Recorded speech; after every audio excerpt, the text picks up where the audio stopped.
Former side A singer na si Joey G pinagbawalang kantahin ang trademark na kanta ng banda na Forevermore.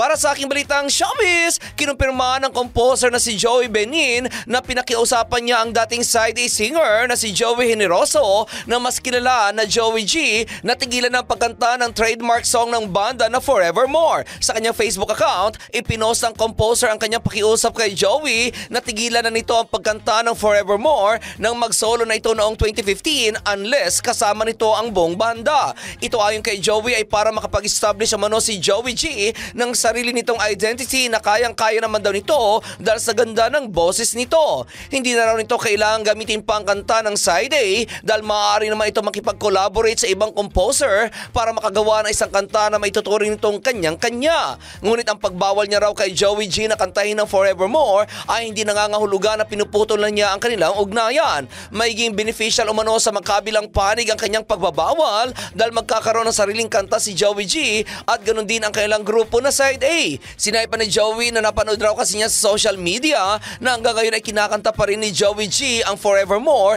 at ang mga kanta ng side A kaya't nakikiusap na ulit siya na sana ay tigilan na nito ang pagkanta ng mga kanta ng side A.